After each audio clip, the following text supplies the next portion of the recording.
এদিকে রাজবাড়ীর পাংশায়ও বিতরণ করা হচ্ছে ফ্যামিলি কার্ড। এই বিষয়ে আরো জানাতে আমাদের সাথে যুক্ত হচ্ছেন সুমন বিশ্বাস।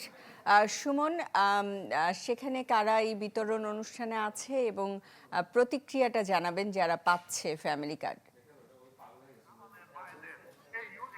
সুস্মিতা, প্রথমেই যদি প্রতিক্রিয়ার কথা বলি তাহলে এই পাংশা উপজেলার হাবাসপুর ইউনিয়নের ৫ নং ওয়ার্ডের ১,২০১ জন অর্থাৎ ১,২০১ জন সুবিধাভোগী কিন্তু এই ফ্যামিলি কার্ড পাচ্ছেন এবং তারা সবাই কিন্তু এই অনুষ্ঠানে উপস্থিত হয়েছেন এবং তাদের প্রতিক্রিয়াটা কিন্তু অসাধারণ। তারা বলছে যে আসলে এই যে প্রতি মাসে তারা ২,৫০০ করে টাকা পাবে, তাদের জন্য এটি বিশাল একটি পাওয়া। আমরা অনেক সুবিধাভোগীর সাথে কথা বলেছি, তারা একটি কথাই বলছে যে নির্বাচনের আগে বিএনপি যে প্রতিশ্রুতি দিয়েছিল দ্রুত সময়ে সেই প্রতিশ্রুতি তারা বাস্তবায়ন করছে এবং আগামীর অগ্রগতির ভিত্তি আনোয়ার ইস্পাত, স্ট্রংগেস্ট স্টিল সিন্স 1978। এই ২৫০০ টাকা তাদের পরিবারের অর্থাৎ সন্তানদের লেখাপড়া সহ সবকিছু মিলিয়ে অনেক উপকারে আসবে।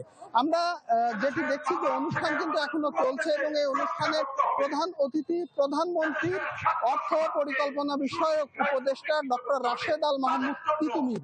এছাড়াও বিশেষ অতিথি হিসেবে এখানে উপস্থিত আছেন রাজবাড়ী ১ আসনের সংসদ সদস্য ও সাংস্কৃতিক প্রতিমন্ত্রী আলী নেওয়াজ মাহমুদ খোয়েন এবং রাজবাড়ী ২ আসনের সংসদ সদস্য হারুনার রশিদ।